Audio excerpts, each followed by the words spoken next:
भारत मतलब अगर चाइना जो अपना रूट बना रहा था तो सिर्फ एक देश का रूट हो जाता। अब ये इधर अमेरिका का और भारत का ये दूसरा रूट, जिसमें यूरोप से, भारत से लेके यूरोप तक पश्चिम एशिया से होते हुए रूट की बात हो रही है, जिसमें जो भी जितने अड़चन वाले देश थे, जो पाकिस्तान अफगानिस्तान वाला इलाका, उसको बाईपास करते हुए समुद्र के रास्ते यूरोप जाके और उसको भारत को यूरोप से जोड़ने वाला नया स्पाइस रूट जो है, ये बहुत बड़ी उपलब्धि। अगर इतनी बड़ी उपलब्धियां हो रही हैं G20 में, तो G20 कितना अहम हो गया है ये समझिए, ये रूट देखिए।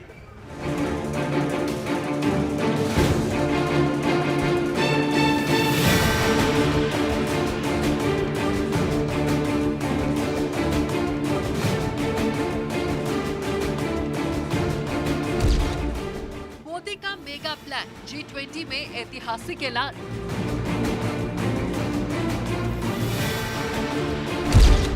शी जिनपिंग पर भारी मोदी बाइडेन सलमान की यारी। टूटेगा चीन का मकर जाल, IMEEEC से दुनिया खुशहाल। IMEEEC यानी India middle east Europe economic corridor, कहते हैं 100 सोनार की एक लोहार की। पीएम मोदी का ये एक ही प्रहार शी जिनपिंग के सपनों को चकनाचूर करने के लिए काफी है।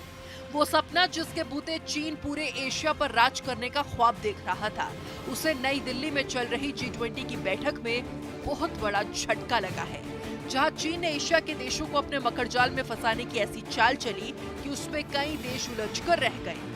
वहीं वसुधैव कुटुंबकम की भावना लिए भारत ने महाशक्तियों के सामने ऐसा प्लान रखा कि चीन चारों खाने चित हो गया। प्रधानमंत्री मोदी ने अमेरिकी राष्ट्रपति जो बाइडेन, सऊदी अरब के क्राउन प्रिंस मोहम्मद बिन सलमान और यूरोपीय संघ के नेताओं के साथ इस ऐतिहासिक कॉरिडोर की घोषणा की। इस कॉरिडोर के तहत भारत मिडिल ईस्ट के रास्ते यूरोप तक अपनी पहुंच बनाएगा। इसके लिए 8 देश मिलकर सबसे बड़ा रेल कॉरिडोर बनाएंगे, जिसके जरिए चीन के बेल्ट एंड रोड पहल को कड़ी टक्कर देने की तैयारी है। सबसे पहले आपको सुनाते हैं प्रधानमंत्री मोदी ने क्या ऐलान किया।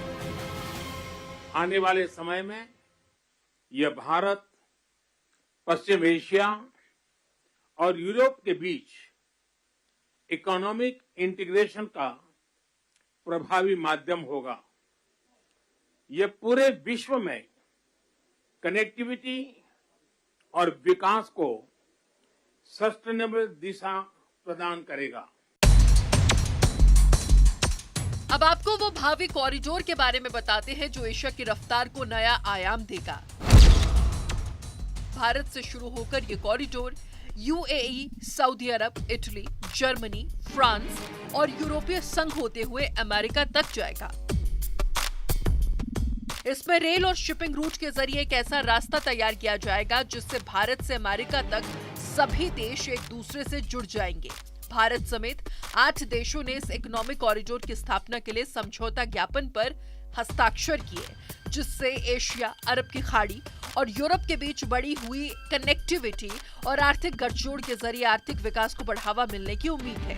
इसके साथ ही इसे चीन की बेल्ट एंड रोड प्रोजेक्ट के प्रभावकारी विकल्प के रूप में देखा जा रहा है।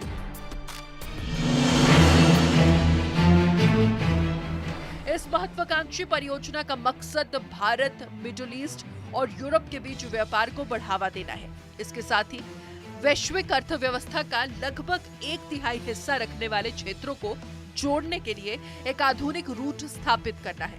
बताया गया कि इस योजना में रेल, बिजली और हाइड्रोजन पाइपलाइन परियोजनाएं शामिल होंगी। इसमें से एक प्रस्तावित परियोजना UAE, सऊदी अरब सहित पूरे मध्य पूर्व में रेलवे और बंदरगाह सुविधाओं को जोड़ेगी, जिससे भारत और यूरोप के बीच व्यापार में 40% तक की तेजी आएगी। इसके साथ ही भारतीय बंदरगाहों को मिडिल ईस्ट और यूरोप तक शिपिंग लेन के जरिए भी जोड़ा जाएगा।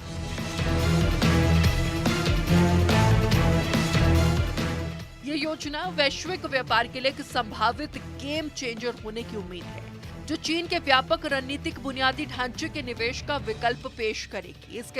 इसलिए दावा किया जा रहा है कि भारत, मिडिल ईस्ट, यूरोप आर्थिक गलियारे के ऐलान के बाद शी जिनपिंग के होश उड़ गए, क्योंकि उन्हें पता है बेल्ट एंड रोड पहल के तहत चीन दूसरे देशों की मदद कम और उन देशों को कर्ज के जाल में फंसाने पर ज्यादा फोकस करते आ रहा है। अमेरिका की तरफ से इस परियोजना की कोशिश ऐसे समय में हुई जब उसके पुराने सहयोगी देश सऊदी अरब और यूएई की चीन के साथ नजदीकी बढ़ती दिखी।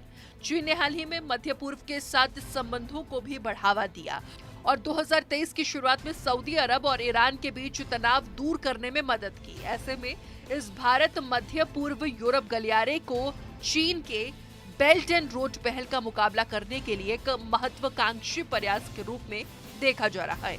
हालांकि इस कॉरिडोर की घोषणा के समय पर भी चर्चा हो रही है, क्योंकि ठीक एक महीने बाद ही शी जिनपिंग बीजिंग में तीसरे बेल्ट एंड रोड फोरम कार्यक्रम की मेजबानी करने वाली हैं और दावा है कि इस कार्यक्रम में पुतिन भी शामिल हो सकते हैं। वहीं इस कॉरिडोर को अमेरिका राष्ट्रपति जो बाइडेन ने एक गेम चेंजिंग इन्वेस्टमेंट बताया और इस कॉरिडोर के आइडिया के लिए प्रधानमंत्री मोदी को धन्यवाद भी कहा। जो बाइडेन की माने तो ये आइडिया प्रधानमंत्री मोदी के दिमाग की उपज है। I want to thank you, Mr. Prime Minister. One Earth, one family, one future. That's the focus of this G20 summit. And in many ways, it's also the focus of this partnership that we're talking about today. Building sustainable, resilient infrastructure, making quality infrastructure investments. इसके साथ ही इस ऐतिहासिक corridor में शामिल करने के लिए Saudi अरब के क्राउन प्रिंस मोहम्मद बिन सलमान ने आभार जताया।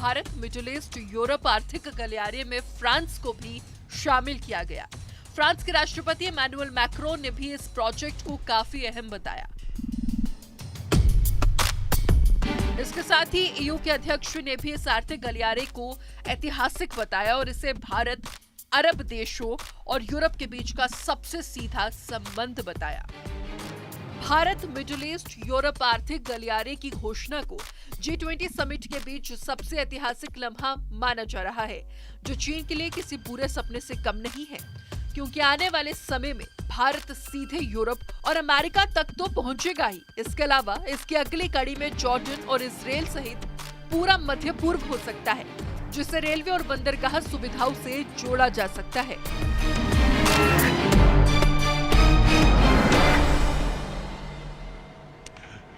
तो बड़ी खबर यह है कि तीसरे सत्र की शुरुआत हो चुकी है। यहाँ भारत मंडपम में तीसरा सत्र जो मोटो था उसके नाम से ही 3 सत्र थे, one earth, one family, one future. तो वन फ्यूचर का सत्र जो था वो आज दूसरे दिन था, जिसकी शुरुआत हो चुकी है, जिसमें राष्ट्रपति जो बाइडेन नहीं, क्योंकि राष्ट्रपति जो बाइडेन वियतनाम के लिए निकल चुके हैं। लेकिन इससे अभी जो सत्र शुरू हुआ उससे पहले राष्ट्रपति लूला सिल्वा ब्राजील के जो हैं उन्होंने एक पौधा भेंट किया प्रधानमंत्री को। एक सांकेतिक वो था, हम फ्यूचर की बात कर रहे हैं, वन फ्यूचर, और अगले अध्यक्ष जो हैं वो ब्राजील है और अभी का अध्यक्ष यहाँ भारत है। इससे पहले के अध्यक्ष इंडोनेशिया थे, वो उनके दाईं तरफ बैठे थे। इंडोनेशिया के जोको विडोडो ने भी उन्हें पौधा भेंट किया। तो वो एक सांकेतिक न सिर्फ फ्यूचर की बात बल्कि फ्यूचर जो अगला अध्यक्ष है G20 का, उसकी भी बात होगी। आप किशोर, क्योंकि ब्राजील के राष्ट्रपति की आप बात कर रहे हैं, उनके लिए निश्चित तौर पर चुनौती थी और कल उन्होंने नेटवर्क 18 से बात करते हुए ये भी कहा कि निश्चित तौर पर भारत ने जिस तरीके से इस समिट को किया है वो बहुत बड़ी जीत है भारत की। और उन्होंने ये भी कहा कि भारत में जिस तरह के अरेंजमेंट्स हुए हैं उनसे वो सीखेंगे भी और उन्हें लागू करने की कोशिश करेंगे। और साथ में उन्होंने चीन के राष्ट्रपति को भी एक संदेश दिया था कि अगर वो चीन के राष्ट्रपति होते तो शायद वो इस तरीके का काम नहीं करते, वो यहाँ पर जरूर आते। जी हाँ, तो उनके सामने भी चुनौतियां तो हैं। हाँ, चीन के राष्ट्रपति नहीं आए, क्यों नहीं आए?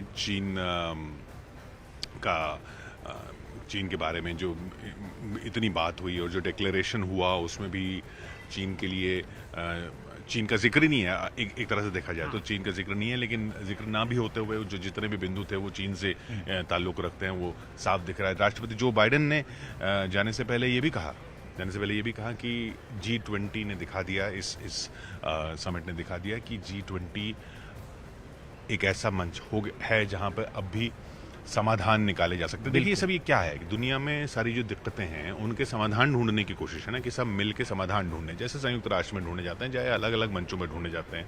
अफ्रीकन यूनियन अपने अफ्रीका के समाधान ढूंढता है, अफ्रीका उसमें ब्रिक्स एक अलग ग्रुप है जिसमें चाइना और रशिया के साथ मिलके जो वाकई विकासशील देश हैं जिनमें ब्राज़ील और भारत हैं और साउथ अफ्रीका हैं, वो समाधान ढूंढते हैं। लेकिन ये एक G20 ऐसा मंच बन गया जिसमें चाइना रशिया भी हैं और अमेरिका भी हो, क्योंकि ब्रिक्स जो है उसमें अमेरिका नहीं है, या शंघाई कोऑपरेशन ऑर्गेनाइजेशन जो है उसमें पश्चिम देश नहीं है, तो ये, या आसियान जो है उसमें सिर्फ दक्षिण पूर्व के देश हैं।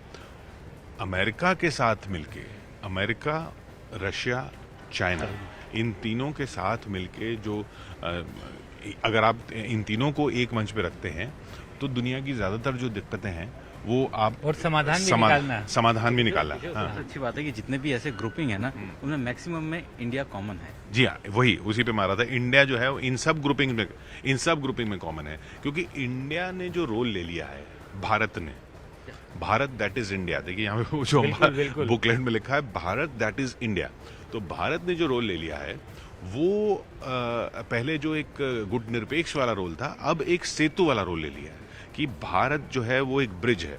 जो रशिया जिस तरीके से चाह रहा था G20 डिक्लेरेशन, अमेरिका जिस तरीके से चाह रहा था G20 डिक्लेरेशन, उसमें ब्रिज बना भारत।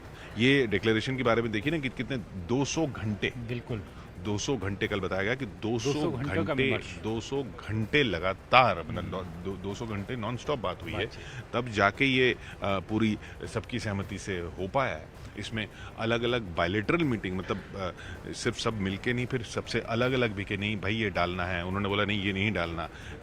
जैसे अभी नीरज बता रहे थे कि यूक्रेन, असली सबसे ज़्यादा दिक्कत तो यूक्रेन के लिए आई। यूक्रेन को कैसे जिक्र आएगा, यूक्रेन की वॉर का समाधान निकालने की बात कैसे की जाएगी, तो रूस को चिन्हित किए बिना जी, और वॉर है यूक्रेन की, उसको पहले ये वॉर अगेंस्ट यूक्रेन कहा जा रहा था, अब वॉर इन यूक्रेन कह के इस तरह से शब्दों की पूरी बैलेंस बना के वो डिक्लेरेशन आई। रशिया को आप इग्नोर नहीं कर सकते किसी भी मंच पे, क्योंकि आर्थिक तौर पर भी, सामरिक तौर पर भी वो बहुत बड़ी शक्ति है, और अगर इस तरीके की सिचुएशन में है वो, तो जाहिर सी बात है कि उसको इग्नोर नहीं किया जा सकता। हालांकि प्रेसिडेंट नहीं आए यहाँ पे, लेकिन उनका रिप्रेजेंटेटिव है यहाँ पे। 200 घंटे अगर चर्चा हुई है, कंसेंसस बने हैं, और 100% कंसेंसस, ऐसा नहीं है कि रह गए हैं, और हो सकता था कि इसमें भी कोई ना कोई वीटो लगा देता, लेकिन ऐसा नहीं हुआ जी। अच्छा, और ये तो हमने चली यूक्रेन की बात की, बहुत बात की, अफ्रीकन यूनियन की बात की, अब ये वन फ्यूचर की बात हो रही है। वन फ्यूचर में यही समस्या नहीं है दुनिया में और इतनी बड़ी समस्याएं चल रही हैं, जैसे कि फ्यूल की, जो क्लाइमेट चेंज में बात आ रही है कि साहब ये पेट्रोल डीजल की वजह से कितना नुकसान हो गया है। फॉसिल फ्यूल, हाँ, मतलब जिसको पेट्रोल डीजल हम कह रहे हैं, पेट्रोल डीजल गैस, जो फॉसिल फ्यूल्स हैं, इनकी वजह से कितना नुकसान हो गया दुनिया को। अब ये G20 के ही देश हैं जहाँ सबसे ज़्यादा पेट्रोल डीजल गैस का इस्तेमाल होता है, सब कोयला, पेट्रोल, डीजल, गैस, ये सब वो है जिसकी वजह से दुनिया के क्लाइमेट पे असर आ गया है। तो बायोफ्यूल्स की तरफ बढ़ना है, उस बायोफ्यूल्स के लिए एक अलायंस बना है। तो इसलिए जैसे राष्ट्रपति बाइडेन कह गए ना कि G20 वो फोरम हो गया है जहां दुनिया की समस्याओं के समाधान निकाले जा रहे हैं। तो ये फॉसिल फ्यूल्स का, पेट्रोल, डीजल, गैस, कोयले का जो नुकसान हो रहा है, उसका हल सब मिलके कैसे निकालें, क्योंकि इसमें कई देशों की अर्थव्यवस्था से जुड़ी है, उनको पेट्रोल, डीजल से, तेल से उनकी कमाई हो रही है।